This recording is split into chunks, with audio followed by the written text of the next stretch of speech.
Pessoal, tudo bom? Nesse vídeo vamos fazer a questão 7 da prova de matemática do vestibular ITA 2020. O que diz essa questão? Seja H esse hexágono no plano Argand-Gauss cujos vértices são as raízes desse polinômio que tem grau 6 e que ele está pedindo é o seguinte: determine um Z complexo tal que esse conjunto, vamos dizer, esquisito a princípio, é o hexágono que possui V1, V2 e V3 dados com 3 vértices, sendo como 3 vértices consecutivos. Então, primeiramente, vamos tentar entender o enunciado dessa questão. Esse é um tipo de questão que eu vou dar uma solução, vamos dizer, elegante para o problema, tá? Ou seja, não seria uma coisa que eu pensaria na hora da prova, mas com o tempo, etc., eu pensaria em algum momento essa solução que eu acho bem bonita, eu acho que vocês vão gostar. Então, qual é a ideia? Primeiramente, a gente tem que marcar as 6 raízes do polinômio de grau 6. Uma das raízes, se pensar um pouquinho, ele é o raiz de 3 mais 2i. E o outro é o raiz de 3 menos 2i. Porque o que acontece? Se eu pegar x mais raiz de 3 elevado à sexta e passar lá para o outro lado, menos 64, eu vou precisar tirar a raiz sexta disso. Ao tirar a raiz sexta, o que acontece? Isso aqui apaga. Raiz sexta de 64 é 2, só que raiz sexta de menos 1, uma das raízes é o i, porque o i elevado à sexta é menos 1. Só que depois eu vou ter que andar, vamos dizer, 60 graus por causa das raízes ser um polígono regular. Então, o que está acontecendo é o seguinte. Eu vou começar, se eu começasse aqui com zero, eu vou desenhar um centro aqui, esse círculo, de maneira esperta, porque eu vou ter um hexágono regular. Um hexágono regular ele está dentro do círculo, ou seja, existe o que a gente chama de centro do hexágono regular, em que um dos pontos, vamos dizer assim, é esse aqui, ó, que é exatamente o ponto raiz de 3 mais 2i. O outro ponto que vai aparecer é esse aqui lá embaixo, que é o raiz de 3 menos 2i. Tá, e o que acontece aplicando fórmulas Moivre, mas isso aqui, vamos dizer, em geral já é conhecido, que é o seguinte: a figura que eu espero aqui é um hexágono regular. Vamos dizer que dois lados deles, em que dois dos seus lados vão ser um paralelo ao outro. Por exemplo, o que eu quero dizer é que essa linha aqui, ela vai ser paralela a essa linha aqui. É o hexágono, né? O hexágono, a diagonal maior é paralelo a pelo menos dois lados, vamos dizer, opostos em algum sentido. Então, essa aqui é a nossa figurinha. É possível achar todos esses vértices aqui, cada uma delas. Mas, enfim, o que está acontecendo é a história que eu quero contar aqui. Tem um hexágono aqui dentro. Tá? Esse é o nosso hexágono. Bom, dito isso, agora o que ele está pedindo? Agora a gente tem que entender um pouco mais agora o enunciado. O que está acontecendo é que para cada x que eu tomar aqui, eu vou, vamos dizer, eu vou multiplicar esse valor aqui por um número z que eu ainda quero determinar. E vamos dizer, para cada x, eu vou marcando, vamos dizer, outros pontos aqui. Peguei outro ponto, marca outro ponto e assim sucessivamente, em que cada uma delas eu vou vou multiplicar por um valor z. E o que ele está me dizendo que é o seguinte: essa figura aqui, esse hexágono aqui todo, ele vai mapear num hexágono que está aqui dentro, cujos 3 vértices são esse V1, esse V2 e esse V3. Aqui eu fiz questão de desenhar certo. Tá aí, vamos dizer, hexágono regular. Por hexágono regular, esses 3 aqui já determinam o hexágono regular. Em particular, nós temos o centro do círculo. Então, repara o seguinte. Se eu multipliquei se eu multipliquei isso aqui por z, vamos dizer que veio para cá. Tá? Pode rotacionar a figura, tá? A gente não sabe como funciona a rotação. Esse aqui, ele vem para cá. São os 3 vértices consecutivos. E esse aqui, ele vem para cá. Tá? Temos esses 3 vértices. A pergunta é, tá? A gente não sabe, eu não sei se esse aqui vem para cá não, tá? Só estou fazendo como exemplo.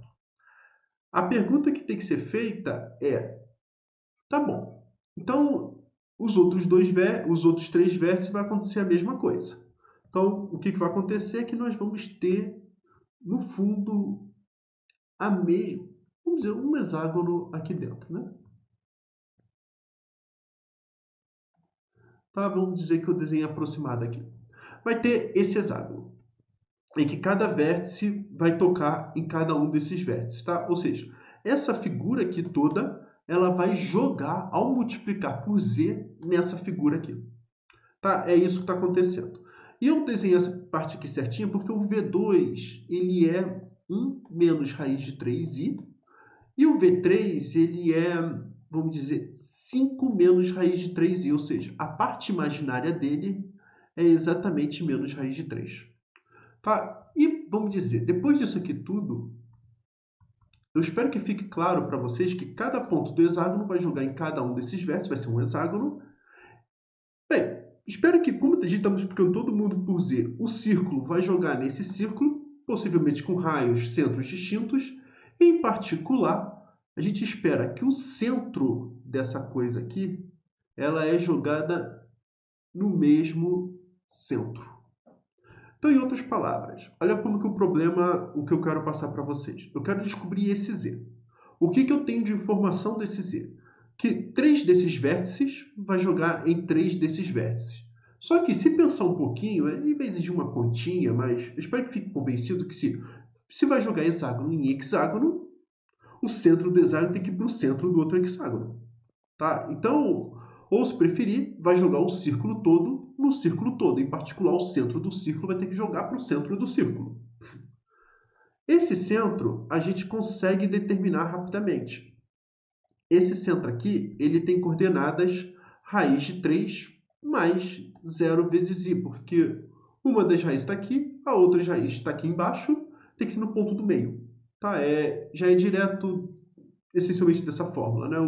Se não tivesse esse raiz de 3, o centro do círculo seria 0, 0. Se tem o raiz de 3, tem uma translação, e esse 64 aqui ele serve para dar o raio do círculo como raio 2 e rodar à vontade, né? Que ainda tem o direito a uma rotação de 90 graus, enfim, tem algumas coisas aí, mas é um hexágono regular.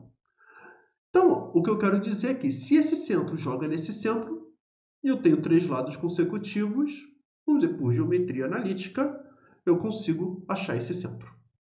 Então, como que a gente acha? Uma das maneiras, para você achar o eixo x, uma das maneiras é o seguinte, você coloca exatamente a mediatriz. Esse ponto aqui, ele é o ponto do meio. Então, por isso que eu fiz questão de desenhar horizontal aqui. Porque como que eu sei que é o ponto do meio? Essencialmente, o centro ele vai ter que ser o encontro de duas mediatrizes, tá? De dois lados consecutivos. Tá? Pode ser de qualquer lado, na verdade, mas eu preciso que seja mediatriz. Então, o que acontece é o seguinte. Se eu sei que isso aqui é mediatriz, qual é o ponto do meio? Se aqui o ponto é x igual a 1, vamos dizer assim, A igual a 1, né? Tem que botar aqui. Aqui, o A ele é igual a 1. Aqui, o A ele é igual a 5, ou seja, o eixo, a parte real dela, de um lado é 1 e a parte real do V3 ele é 5. Então, que ponto é esse? Esse ponto só pode ser 3 menos raiz de 3 vezes i, porque a ordenada é mantida. Tá? Ou seja, esse ponto aqui, daqui até aqui, é menos raiz de 3. Então, aqui eu sei que é menos raiz... Esse ponto aqui corresponde a menos raiz de 3i. Se esse ponto corresponde a menos raiz de 3i, e a parte real, ou seja, esse ponto aqui, corresponde ao ponto 3. Em outras palavras, aqui começa com o número 3. Vamos botar aqui um bi, a princípio. Bom, agora a gente tem que achar o b, né? Esse b complexo. Agora vem a outra coisa que eu fiz com um pouquinho de detalhe que eu achei bem legal. Como um dos lados é paralelo, eu sei que a diagonal principal vai ser paralelo a esse lado aqui de baixo, né? Vamos dizer, a diagonal grandona. Foi mais ou menos isso que aconteceu. Como temos uma diagonal, eu sei que tem dois lados paralelos aqui. Então, o que eu estou dizendo para você, tá? E essa aqui é a diagonal grandona, que vai ser horizontal. Se vai ser horizontal, quem é o V1? Agora a gente olha de novo o V1 como menos 1 mais raiz de 3i. O que eu estou dizendo para vocês é que a parte da ordenada é mantida exatamente esse valor. Então, o que está acontecendo é o seguinte, aqui ele é raiz de 3i. Tá, então é isso que está acontecendo. Eu estou pegando todos os pontos e multiplicando por z. Então, e esse ponto aqui, ele é o ponto raiz de 3 mais 0i. Então, resumo dessa história toda. O que eu estou dizendo é o seguinte. Se eu pegar um número z, que eu ainda quero descobrir quem é, esse é o nosso objetivo.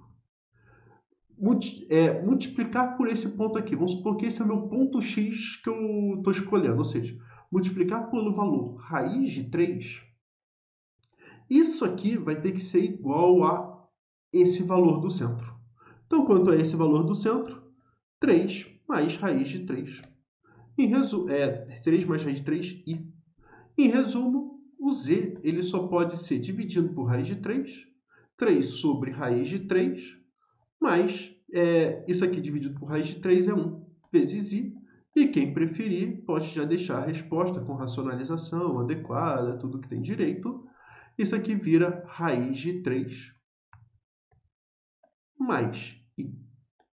E com isso, finalizamos a questão sem nenhuma conta. Grande parte da explicação foi para, vamos dizer, justificar que o centro tem que jogar no centro e essas ideias, vamos dizer, geométricas de desenho que a gente tem em mente, principalmente no plano Argand-Gauss, que polinômios, raízes da unidade, né, essencialmente, tem que dar um polígono regular de n lados se o polinômio for de grau n.